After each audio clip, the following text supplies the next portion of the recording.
రాకాలోకంకి స్వాగతం। ఈ కంటెంట్ మీకు నచ్చినట్టయితే లైక్ చేయండి, మీ బంధుమిత్రులకు షేర్ చేయండి। ఇప్పటివరకు సబ్స్క్రైబ్ చేసుకోకపోతే సబ్స్క్రైబ్ బటన్ని నొక్కండి।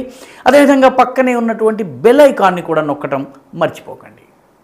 మిత్రులారా, 6వ విడత పోలింగ్ ఢిల్లీలో జరిగింది। ఢిల్లీలోని 7 లోకసభ స్థానాలకు పోలింగ్ పూర్తయింది। అయితే ఢిల్లీలో గతంలో చాలా సందర్భాల్లో కనపడనటువంటి ఒక విచిత్రం జరిగింది। ఆ విచిత్రం ఏంటంటే, కాంగ్రెస్ పార్టీ సర్వాధినేత అయినటువంటి రాహుల్ గాంధీ, ఆయన తల్లి, అనేక సంవత్సరాలు దేశ రాజకీయాల్ని ప్రభావితం చేసినటువంటి సోనియా గాంధీ, వీళ్ళిద్దరూ కాంగ్రెస్ పార్టీకి ఓటేయలేదు। అదేవిధంగా ఆమ్ ఆద్మీ పార్టీ జాతీయ కన్వీనరు, ఢిల్లీ ముఖ్యమంత్రి అయినటువంటి ఆమ్ ఆద్మీ పార్టీ ఫేస్ అయినటువంటి అరవింద్ కేజ్రీవాల్ తన సొంత పార్టీ అయినటువంటి ఆమ్ ఆద్మీ పార్టీకి ఓటేయలేదు। ఎందుకంటే అరవింద్ కేజ్రీవాల్ చాందనీ చౌక్ లోక్సభ నియోజకవర్గం పరిధిలో వస్తారు। పొత్తులో భాగంగా అక్కడ కాంగ్రెస్ పార్టీ పోటీ చేస్తోంది కాబట్టి అరవింద్ కేజ్రీవాల్కు తన పార్టీకి ఓటు వేసుకునే అవకాశం లభించలేదు। ఆయన కాంగ్రెస్కు ఓటేశారు। అదేవిధంగా న్యూఢిల్లీ నియోజకవర్గంలో ఆమ్ ఆద్మీ పార్టీ తరఫున సోమనాథ్ భారతి పోటీలో ఉన్నారు। బాన్సురి స్వరాజ్, సుష్మా స్వరాజ్ కూతురైనటువంటి బాన్సురి స్వరాజ్కి వ్యతిరేకంగా ఆయన పోటీలో ఉన్నారు। కాబట్టి కాంగ్రెస్ నేతలు కాంగ్రెస్ పార్టీకి ఓటు వేయకుండా, ఎందుకంటే అక్కడ కాంగ్రెస్ లేదు, ఆమ్ ఆద్మీ పార్టీకి వేశారు। తమాషా ఏంటంటే, ఈ ఎన్నికల ప్రచార సమయంలో రాహుల్ గాంధీ, అరవింద్ కేజ్రీవాల్ ఒకరొకరు కలిసి ప్రచారం చేయలేదు, వేదిక పంచుకోలేదు। ముఖ్యంగా స్వాతి మాలీవాల్, రాజ్యసభ సభ్యురాలు, ఢిల్లీ మహిళా కమిషన్ మాజీ చైర్పర్సన్ అయినటువంటి స్వాతి మాలీవాల్ మీద ముఖ్యమంత్రి అరవింద్ కేజ్రీవాల్ ఇంట్లో ఆయన వ్యక్తిగత సెక్రటరీ అయినటువంటి పర్సనల్ సెక్రటరీ అయినటువంటి బిభవ్ కుమార్ దాడి చేసినప్పుడు, ఆ సంఘటన తరువాత వేదికని పంచుకోవడానికి రాహుల్ గాంధీ నిరాకరించారు। అరవింద్ కేజ్రీవాల్తో వేదిక పంచుకోవడానికి నిరాకరించారు, కానీ అరవింద్ కేజ్రీవాల్కి ఓటేశారు। కాంగ్రెస్ని అవినీతి పార్టీ అని చెప్పి అరవింద్ కేజ్రీవాల్ విమర్శిస్తారు, కానీ ఆయన కాంగ్రెస్ పార్టీకి ఓటేశారు। ఇదొక విడ్డూరం, ఒక రకంగా చూస్తే ఇదొక పారాడాక్స్ కూడా। అయితే మనం ఈరోజు దీని గురించి మాట్లాడటం లేదు, మనం ఢిల్లీలో జరిగినటువంటి ఓటింగ్, దానివల్ల ఢిల్లీ రాజకీయాలపైన పడబోతున్నటువంటి ప్రభావం, దీని గురించి మాట్లాడుకుందాం। ఈ ఎన్నికల్ని ఆమ్ ఆద్మీ పార్టీ చాలా సీరియస్గా తీసుకుంది।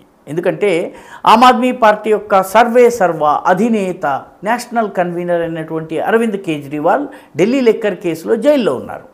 బెయిల్ మీద ఆయన బయటకు వచ్చి ప్రచారం చేశారు।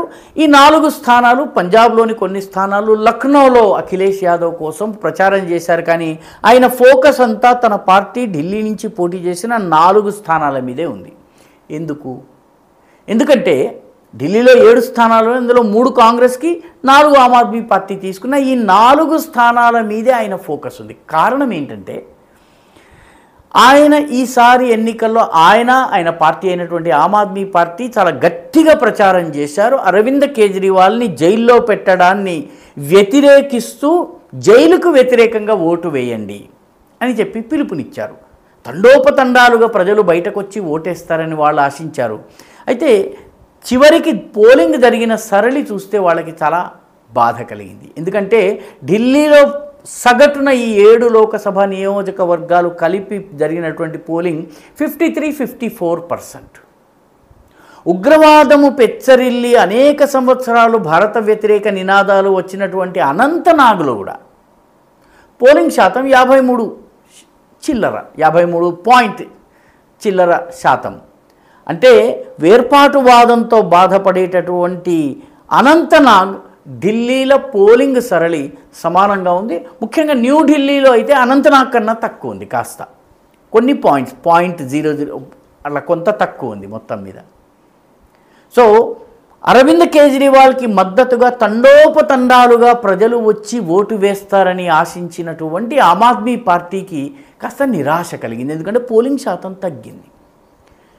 దీంతో పాటు చాలా కొన్ని చోట్ల నుంచి ఆందోళనకరమైనటువంటి వార్తలు వచ్చాయి। ముఖ్యంగా కాల్కాజీ, ఎక్కడి నుంచి అయితే ఆతిషి మార్లేనా పోటీ చేస్తుందో అక్కడ అనేక బూతులలో బెంచ్ వేసుకుని ఆమ్ ఆద్మీ పార్టీ తరఫున ఓటర్ స్లిప్పులు ఇచ్చేటటువంటి వ్యవస్థ కూడా జరగలేదు.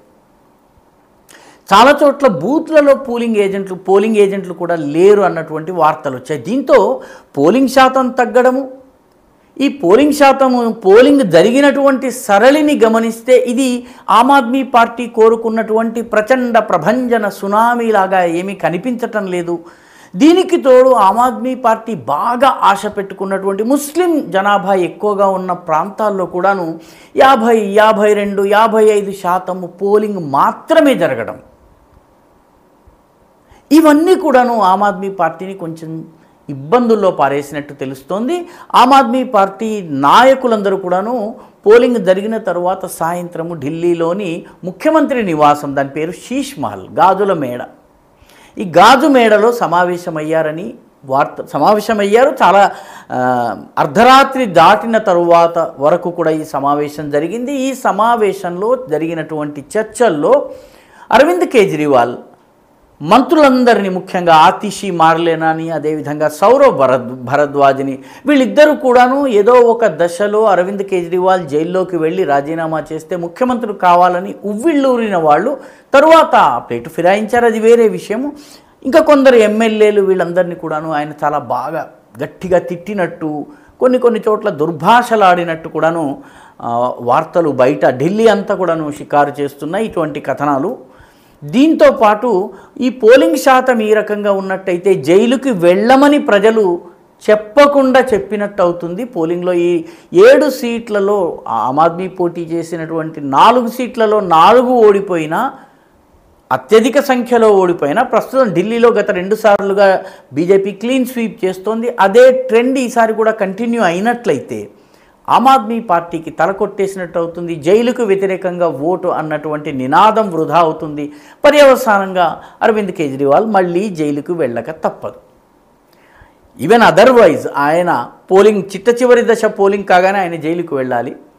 అందరూ సగటు రాజకీయ నాయకులలాగా ఆయన కూడా ఆసుపత్రిలో చేరి గుండెపోటో, లేకపోతే ఇంకొక తలనొప్పో, లేకపోతే ఇంకొకటో చెప్పి వైద్య కారణాలు చెప్పి జైల్లోకి వెళ్లకుండా బయట ఉంటారా?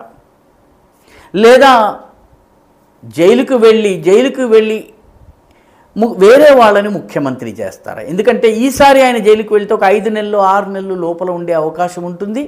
దీర్ఘకాలము మనీష్ సిసోదియా లాగా ఆయన కూడా లోపల ఉన్నట్లయితే జైల్లోంచి పరిపాలన సాధ్యం కాదు. పర్యవసానంగా ఎన్నికలు రాబోతున్నాయి. ఢిల్లీలో 6 నెలల్లో అసెంబ్లీ ఎన్నికలు ఉన్న కారణంగా ఎవరో ఒక ముఖ్యమంత్రి ఫేస్ని ప్రకటించక తప్పదు. కాబట్టి తన భార్య అయినటువంటి సునీత కేజ్రీవాల్ని ముఖ్యమంత్రిగా ప్రకటించే అవకాశం ఉందని చెప్పి కథనాలు వినిపిస్తున్నాయి.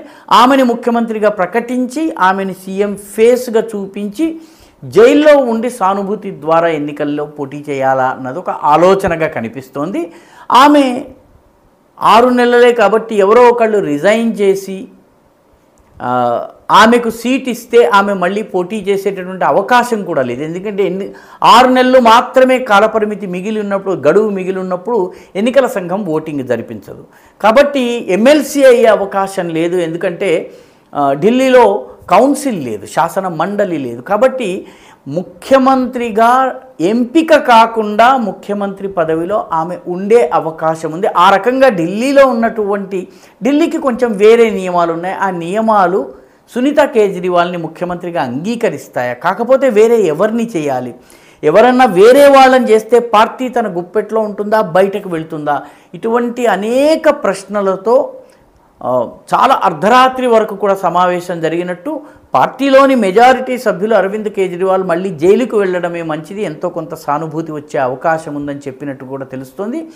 ఏదేమైనా ఢిల్లీ ఫలితాలు జూన్ 4న ఫలితాలు వచ్చి గత 2 సార్ల లాగానే ఢిల్లీలో గనక క్లీన్ స్వీప్ అయి ఆమ్ ఆద్మీ పార్టీ 4 స్థానాలు ఓడిపోయి కాంగ్రెస్ కూడా ఓడిపోయినట్లయితే ఆమ్ ఆద్మీ పార్టీలో చాలా కీలకమైనటువంటి పరిణామాలు సంభవించే అవకాశం ఉందని ఢిల్లీలో రాజకీయాల్ని అధ్యయనం చేసేవారు, అక్కడ ఉండి అక్కడి పరిస్థితుల్ని గమనించిన వాళ్ళు చెప్తున్నారు.